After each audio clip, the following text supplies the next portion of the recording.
एक समय की बात है, एक शहर में एक छोटा सा परिवार रहता था। उस परिवार में मनीष, उसकी पत्नी रमा और उनकी 5 साल की बेटी कुकी रहते थे। कुकी अपने पापा की बड़ी ही लाडली बेटी थी, पर कुकी की माँ उसे जरा भी प्यार नहीं करती थी, क्योंकि उनको हमेशा से एक बेटा चाहिए था। वो हमेशा कुकी को झूठा प्यार करती और अंदर से उससे नफरत करती थी। एक दिन वो स्कूल से आते ही घूमने जाने की रट लगा बैठती है। मेरी छुट्टियां पड़ गई हैं माँ पापा, चलो न कहीं घूमने चलते हैं। अरे बेटा, थोड़ा सब्र रखो।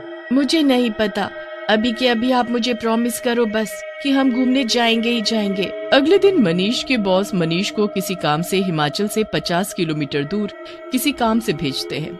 मनीष के मन में तभी घूमने का ख्याल आता है। वो घर जाकर ये खुशखबरी सबको देता है। अगले हफ्ते हम अपने पहाड़ों वाले घर में घूमने जा रहे हैं। मुझे बीच में एक दिन के लिए ऑफिस के काम से थोड़ा आगे जाना होगा, पर बाकी वक्त हम वहीं उसी घर में एंजॉय करेंगे। कुकी खुशी से उछल पड़ती है और अपने पापा के गले लग जाती है। एक हफ्ता ऐसे ही निकल जाता है। सब जाने की तैयारी करने लगते हैं। कुकी भी अपना सब जरूरी सामान बैग में भर लेती है। काफी रात हो जाती है और सब लोग हिमाचल पहुंच जाते हैं और शरीर को जमा देने वाली ठंड पड़ रही होती है। कुकी तो गाड़ी में ही सो चुकी होती है। अगले दिन जैसे ही सुबह होती है, कुकी जल्दी से बिस्तर से बाहर निकलती है और खिड़की से बर्फ देखने लगती है। बर्फ देखकर तो वो खुशी से झूम उठती है और बाहर जाने की जिद करने लगती है। हद ही हो गई है इस लड़की की तो, इसकी वजह से मैं अपने पति के साथ थोड़ा भी वक्त नहीं गुजार पाती। जब देखो फेविकोल की तरह चिपकी रहती है, पापा ये पापा वो। कुकी और मनीष बाहर जाकर बर्फ में खेलने लगते हैं और रमा वहीं खड़ी रह जाती है। रमेश को कुकी के ऊपर बहुत ही गुस्सा आ रहा होता है। उसे समझ ही नहीं आ रहा होता कि आखिर वो करे तो क्या करे। पूरा दिन खेलने के बाद कुकी थक कर सो जाती है। 2-3 दिन ऐसे ही निकल जाते हैं। फिर उसके बाद मनीष अपने काम से जाने लगता है। सुनो, मैं कल तक आ पाऊंगा, जब तक तुम कुकी का ध्यान रखना। तुम बिल्कुल फिक्र मत करो और अपना काम निपटा कर आओ। मनीष निकल जाता है और रमा खुशी से मुस्कुराने लगती है। फिर वो सबसे पहले कुकी के कमरे में जाती है और उसको चिल्ला चिल्ला कर उठाने लगती है। तुझे बड़ा शौक था ना बर्फ में घूमने का, चल तुझे मैं अभी घुमाती हूँ। अभी तो रात होने वाली है ना माँ। मैंने जो बोला समझ में नहीं आ रहा है क्या? चल अभी के अभी बाहर चल। कुकी को कुछ समझ नहीं आता और उसकी माँ उसे इतने में घसीटते हुए बाहर ठंड में ले जाती है। रमा उसे गुस्से से वहीं बाहर एक लाइट के खंभे से बांध देती है। उसके बाद वो चिल्ला ना पाए इसलिए उसके मुंह पर कपड़ा भी बांध देती है। कुकी ठंड से बुरी तरह कांपने लगती है। रमा उसे बांधकर अंदर आकर मजे में सो जाती है। पूरी रात कुकी बर्फ में खड़ी रहती है। कुछ ही देर में उसका शरीर जम जाता है और वो बेहोश हो जाती है। धीरे धीरे कुकी की सांसें रुकने लगती हैं। सुबह तक कुकी की जान निकल जाती है और वो वहीं खड़े खड़े मर जाती है। सुबह होते ही रमा कुकी को देखने जाती है, पर उसे मरा देख उसकी हालत खराब हो जाती है। अरे ये क्या हो गया? इसकी तो सांस रुक गई। हे भगवान, ये तो मर चुकी है। अब मैं क्या करूं? एक काम करती हूँ, इसे जल्दी से अंदर ले जाकर लिटा देती हूँ। रमा कुकी को उसके बिस्तर पर लिटा देती है। वो घबराहट के मारे यहाँ से वहाँ टहलती रहती है और इतने में मनीष आ जाता है। देखो कुकी, मैं आ गया। अब वो कुकी अभी सोई है। मनीष अगले दिन उठते ही कुकी को उठाने जाता है, पर कुकी तो हिलती भी नहीं। काफी देर बाद मनीष को समझ आता है कि कुकी मर चुकी है। उसकी सांसें नहीं चल रही। वो बुरी तरह चिल्लाने और रोने लगता है। ये कैसे हो गया? मेरी बेटी को क्या हो गया? मनीष को इस बात का बहुत सदमा लगता है। कुछ दिन ऐसे ही बीत जाते हैं। मनीष और रमा अपने घर भी वापस आ चुके होते हैं। फिर एक रात जब मनीष सो रहा होता है तो रमा को एक ठंडी हवा का झोंका आता है। अरे इस गर्मी में ये ठंडी बर्फ जैसी हवा कैसे?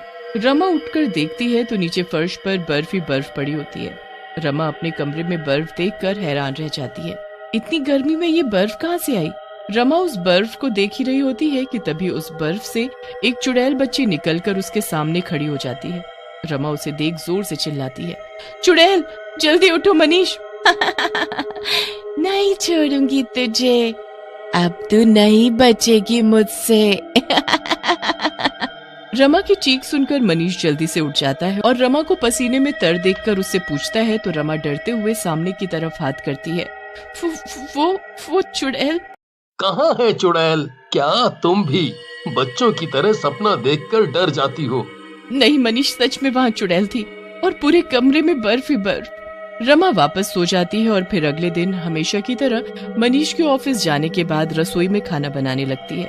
रमा चुपचाप रसोई में अपना काम कर रही होती है कि तभी सामने वाली खिड़की अचानक खुल जाती है और उसमें से बर्फ का एक झोंका अंदर आता है। रमा डर के मारे अचानक पीछे हो जाती है। पूरी रसोई में हर तरफ बर्फ ही बर्फ। ये सब क्या हो रहा है मेरे साथ? अभी तो इतनी लू चल रही थी और अचानक ये बर्फ। उसी चुड़ैल बच्ची को भागते देख रमा जल्दी से बाहर जाकर देखती है तो वो चुड़ैल बर्फ के ढेर में खेल रही होती है। फिर अचानक वो कांपने और रोने लगती है। बहुत ठंड है, मैं ठंड से मर जाऊंगी।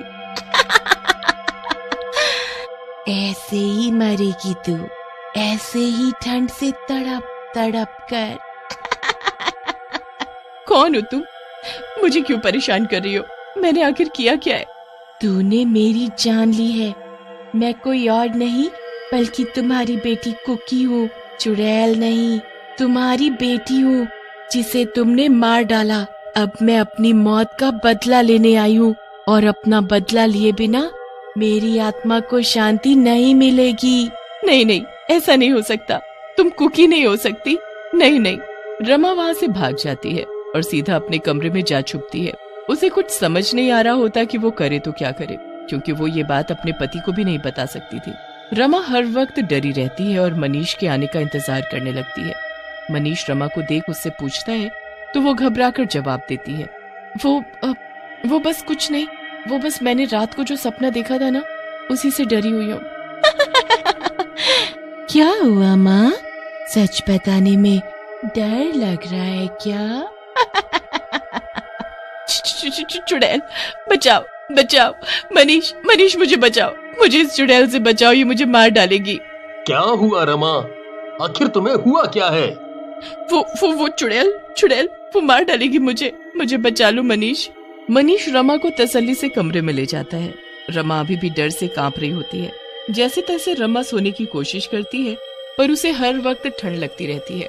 इतने कंबल उड़ाने के बाद भी रमा का शरीर ठंड से जम रहा होता है और धीरे धीरे उसके शरीर पर बर्फ जमने लगती है।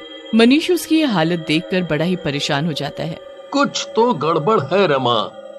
इतनी गर्मी में तुम्हारे शरीर पर बर्फ जमने लगी है।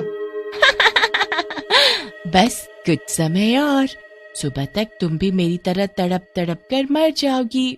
नहीं नहीं, मैं मरना नहीं चाहती, मुझे मत मारो, मुझसे गलती हो गई, मुझे माफ कर दो। कुकी देखो कैसे मुझ पर हंस रही है, वो मुझे मार डालेगी, ये सब उसी ने किया है। पर वो तो मर चुकी है रमा, वो यहाँ कैसे, कहाँ है? वो देखो ना, वो मेरे सामने खड़ी कैसे हंस रही है। मनीष इधर उधर देखता रहता है पर उसे कोई दिखाई नहीं देता। उसे लगता है कि रमा की दिमागी हालत कुकी के मरने की वजह से खराब हो गई है, पर उसे बर्फ के जमने का कारण समझ नहीं आता। रमा भी लगातार पागलों की तरह उस चुड़ैल बच्ची को देखकर चिल्लाती रहती है। मनीष के लाख कोशिश करने पर भी वो डॉक्टर के पास जाने से मना कर देती है, क्योंकि उसे पता होता है कि ये कोई बीमारी नहीं है, ये सब तो कुकी का किया हुआ है और वही सब ठीक कर सकती है। आधी रात तक रमा की हालत बहुत ही खराब हो जाती है। मुझे बचा लो, मुझे मत मारो। कभी नहीं, तुमको मरना ही पड़ेगा और अगर तुम बचना चाहती हो तो सब अपने मुंह से सच सच मेरे पापा को बताओ कि कैसे तुमने मेरी जान ले ली। नहीं नहीं, मैंने तुम्हारी जान नहीं ली, वो तो गलती से। किसकी जान ली है तुमने? कुछ तो गड़बड़ है रमा। क्या छुपा रही हो मुझसे? सच बताओ, सच बताओ। रमा इतना डर जाती है कि वो सब सच सच बक देती है। उसकी बात सुनते ही मनीष जमीन पर सर पकड़कर बैठ जाता है और तेज तेज रोने लगता है। मनीष की इतनी बात सुनते ही कुकी उसको दिखने लगती है। कुकी को देख मनीष बहुत दुखी भी होता है और खुश भी। इसमें आपकी कोई गलती नहीं थी पापा, मुझे तो खुद नहीं पता था कि मेरी माँ मेरे साथ ऐसा करेगी। खैर, अब इनको इनके किए की सजा जरूर मिलेगी। नहीं, मुझे माफ कर दो। कुकी वहाँ से गायब हो जाती है और रमा पहले की तरह ठीक भी हो जाती है, पर मनीष उसे छोड़कर हमेशा के लिए उसी घर में रहने चला जाता है जहाँ कुकी की मौत हुई थी। और रमा जिंदगी भर अकेले उस घर में पड़ी रोती रहती है और अपने किए कर्मों की सजा भुगतती रहती है।